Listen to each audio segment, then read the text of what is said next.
Welcome to another edition of Let's Talk Ed with Professor Chris.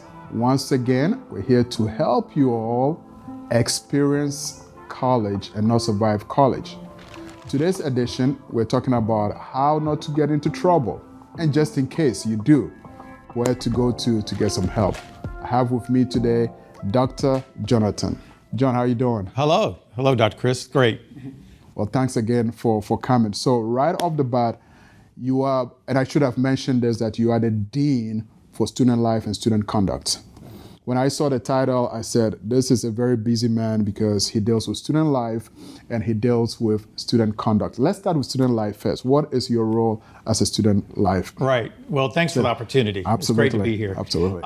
Student life basically is the component of student activities, clubs, and student government. Okay. So that whole area, I help guide and direct, and it's a very, like you mentioned, very busy and exciting part of student life, those three areas. All right, so you're actually talking about the exciting part about student life when you talk about, so okay, now I get it. What about student conduct? Yeah, student conduct is a fact of life, right? And being at the largest community college, sometimes it's hard to navigate. Sure. And life issues get into the way, and there are certain rules and regulations one has to follow to have an environment for success.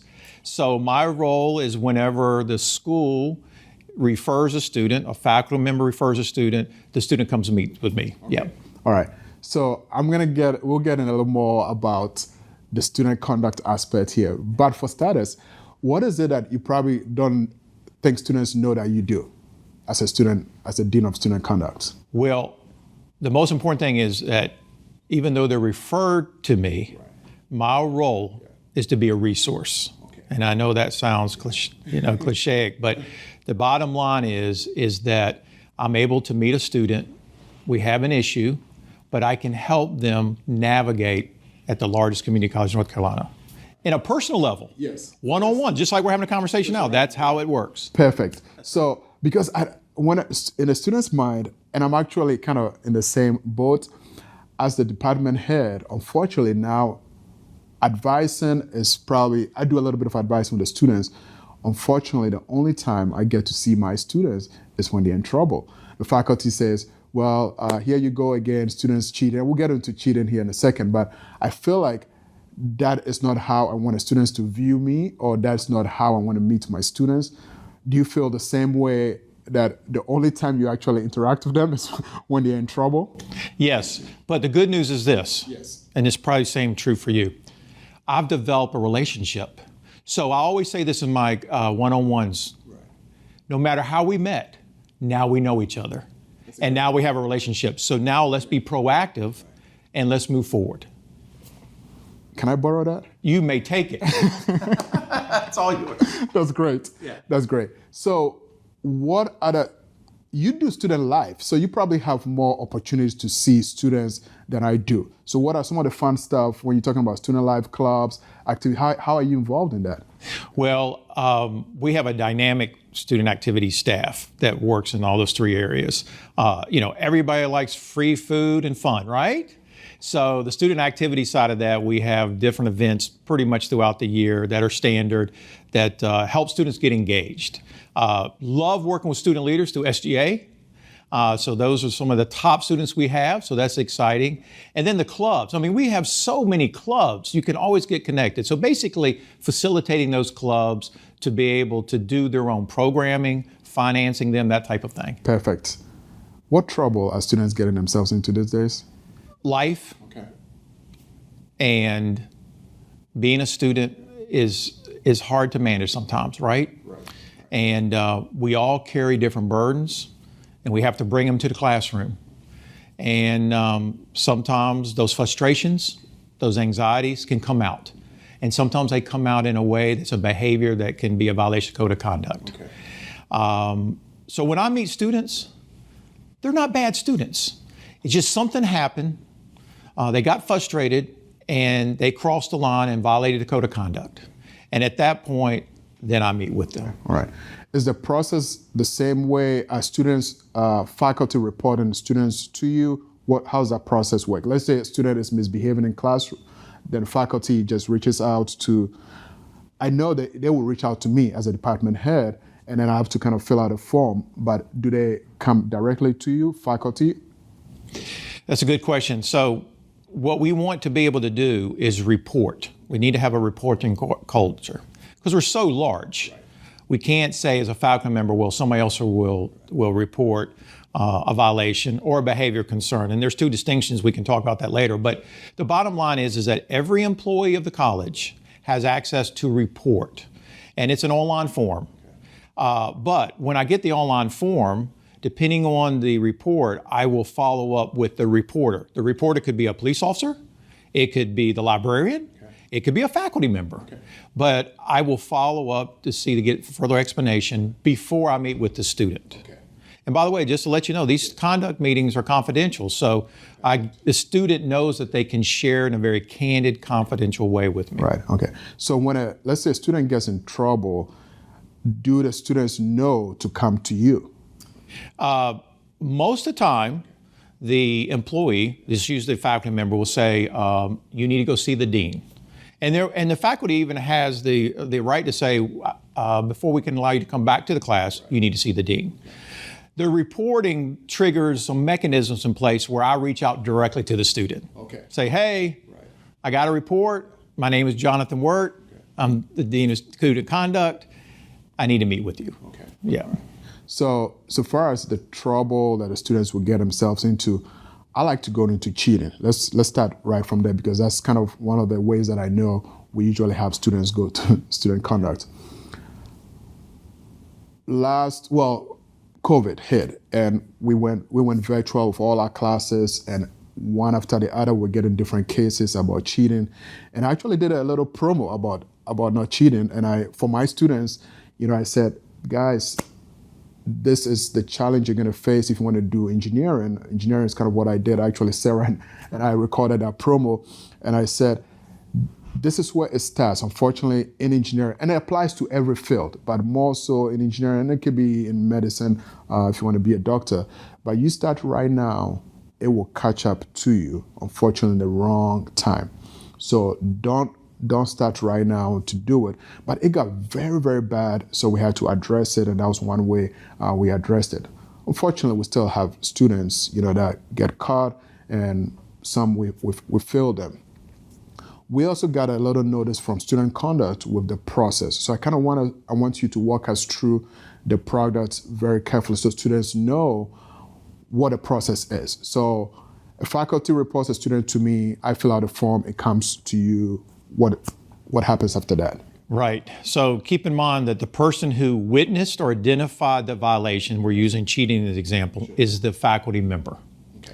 So the faculty member may share with the department head, but the faculty member would be the ultimate person who would file the report. Okay. Before we can contact the student, the faculty member has to validate that they had a conversation with the student. In other words, the student should be hearing from me first. The faculty member should say, hey, this happened, and I'm reporting you. You should be hearing from the dean. The other thing to keep in mind is that the faculty member is the one who is assigning the penalty. So remember, there's two terms, penalty and sanction. You're not a bad guy. Not yet. No, I'm not the bad guy. But usually there's some penalty for the cheating. So 0 on assignment. Okay. So the faculty member is the one given a penalty. Right. When it comes to me, and I reach out to the student and I meet with the student, then what happens is we will discuss the incident, and depending on the frequency, then the student could get a sanction. Sanctions go from a written warning all the way to expulsion. Okay? So again, penalty given by the faculty member, the sanction given by the conduct officer. Perfect. So I'm happy you pointed that out. So it's like first attempt, then you get a warning. Is that? Well, actually, thanks in a collaboration between student conduct and academics, the college has a policy. First time, you get a pass. Okay. First time. Okay. Yes. Okay. It's called an FIO. It's for information only. What it says is you've got a report. We're documenting it. Your faculty member still may give you a penalty, but as far as the Office of Student Conduct, you get a pass, no sanction, but we're recording as number one. Okay. All right. So this is where I play the angel's advocate that I call it. I don't want to be a devil's advocate, so I'll go for angel's advocate for the student. I get caught cheating first time. Faculty reports it, right? Student conduct says, we put a little check mark there. We're just taking note of that. We're not doing anything on our end. I always encourage students to talk to the faculty first to see if there's anything they could do to help them out.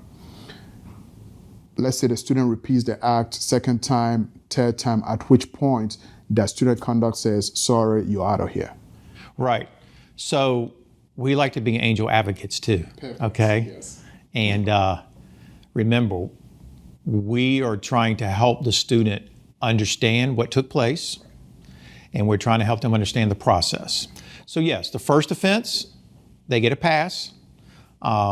Sometimes we end up talking to the student to explain to them because they're going to want to, the reality is they may not agree. Their definition of cheating may be different. So my role then, just to let you know another role, is to mediate between the instructor and the student to try to find out an agreeable understanding, okay? Now, if there's a second incident, then it's usually a warning as a sanction, followed by a probation if it's another, and you can actually, in other words, what we call it, sanction yourself out of the college. Okay. Yes. Right. So I'm actually always kind of very interested in the process or the penalty we give to the student. When let's say we suspend a student, are we in touch with the students to see how they're doing? Is that a student's responsibility to say, I'm good, can I come back now? What's the process? So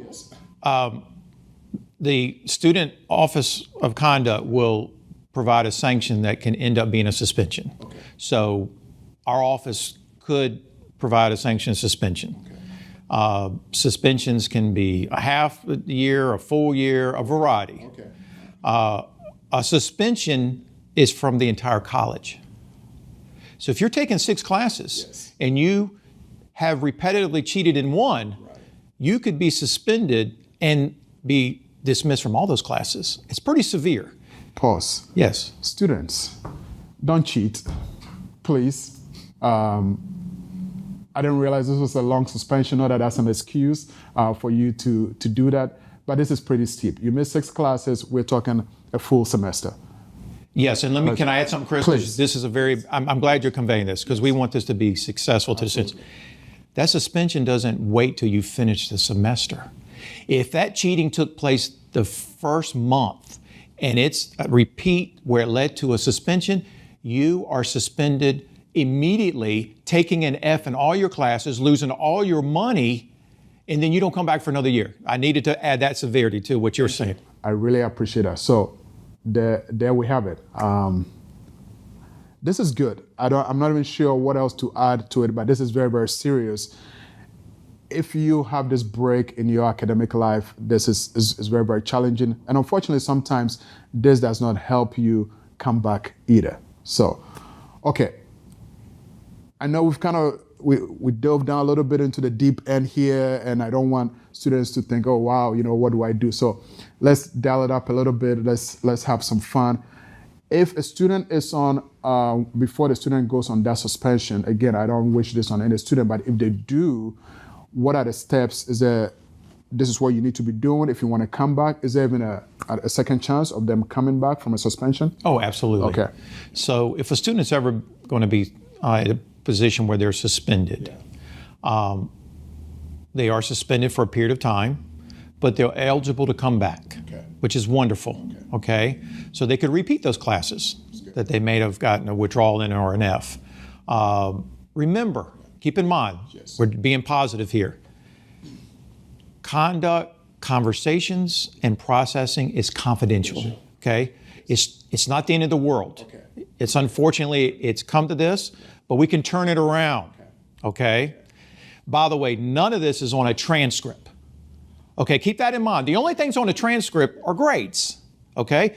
All of what we're talking about is private. And by the way, this electronic processing, not even Dr. Rawls, the president, can access it. No faculty member can access it. Only conduct officers. So let me explain this, Chris. This is what you really need. Yes. If I get suspended, but I want to turn it around and come back, remember positive. Yes. One of the things I would be thinking as a student, well, they're going to know about my history. Right. No. Here's what I tell students. No faculty member can go to some database, type in Jonathan worked, and see if he ever got in trouble, because they can't access it and it's none of their business. The only person who would know is the one who reported you in the first place. Other than that, that's it. You all heard it. Again, first, don't get in trouble, but if you do realize that you have some help too. Okay, let's switch gears here a little bit. What is Title IX? Well, Title IX is an area that really we have our own department that handles that. Okay. So I would be amiss if I tried to be the expert in that. Okay, Dr. Laura Bethay, her area. But there are areas where in student activities, life, very serious matters, harassment. We can get in a whole list of topics. But I would defer to that department, and maybe for an interview. Sure. With Laura. Well, right. Thanks for putting that plug, because I think I reached out to her too for an interview. So I'll leave that. Yeah. Okay. I'll leave that as like a carrot for Laura. We'll leave that as that. So no, I do like. First of all, again, I think this is a very great opportunity for students to know that if their faculty reports them or fills out a form to student conduct, there is a process that they are also given the opportunity for their voice to be heard. I call students when part of the process, when the faculty says, okay, here's a student that is cheating, I reach out to them to say, this is what your faculty presented. Sometimes they have very hard evidence that you cannot go against, but I try to tell them it's not the end of the world. You're gonna get a first warning. I actually try to be a little bit tough on first timers that you guys are, but I think on the positive again, students should know that they're not kicked out immediately, but most importantly, don't repeat this act, because it goes down the road, it can be pretty bad, as we talked about. Right. Okay. Is there anything else you want to add to this conversation in terms of what students need to know about student conduct? And by the way, where are your offices if students want to just... Well, kind of the formality, again, this is seeing us as a resource. Right. Okay. You got images of like getting sent to the principal's office or bad cop or whatever. Yeah. The bottom line is that we're going to provide you a open dialogue to share your point. Okay. And let me just say this. We are in a position to be a voice and advocate for the student, okay? We want to mediate differences, but remember that if you're referred, it's not the end of the world. As a matter of fact, it will give you opportunities to be programmed in different resources, and we call it rights and responsibilities. A student has a right to file a complaint on a faculty member. How do they know how to find that form? I show them the form. I'll pull the form up. So they have a right to file a complaint. So sometimes they don't even know how to do that if they have a case. We provide them resources like the ILC. One of the foundational responses we give, Chris, is that, and by the way, let me just say this, during the COVID, our highest cases have not been in conduct, it's been in academic integrity, which is plagiarism and cheating. And one of the reasons is not because they're bad students. There was a misunderstanding.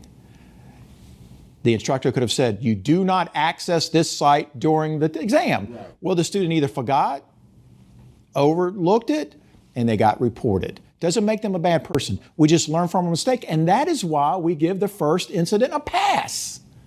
I mean, that is the beautiful thing about Wake Tech. We are in an educational environment where we're learning. You said something about conduct. We work very closely with campus police, okay? And to this point about Title IX and that type of thing. Maybe that's why students think you're all part of the whole conspiracy with the cops. Yes, we're in a conspiracy with the police and we're tracking everybody down. No, actually, here's what my elevator speech. Sure. Okay? The 3-minute, 2-minute. Right. Here it is. You ready? and you can borrow this one too. Thank you. A safe and secure student is a successful student.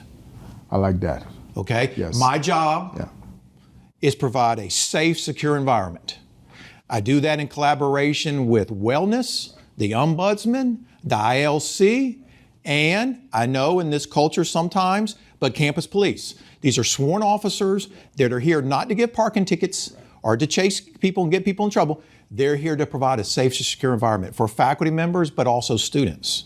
And by the way, we meet students that bring in issues off campus, and we can use student conduct and campus police to put in programs like safety walks, security, to provide students a safe, secure environment to be successful. I would have loved to just close with that. I really don't know what to add to that. That was great. That was great, John. That's perfect.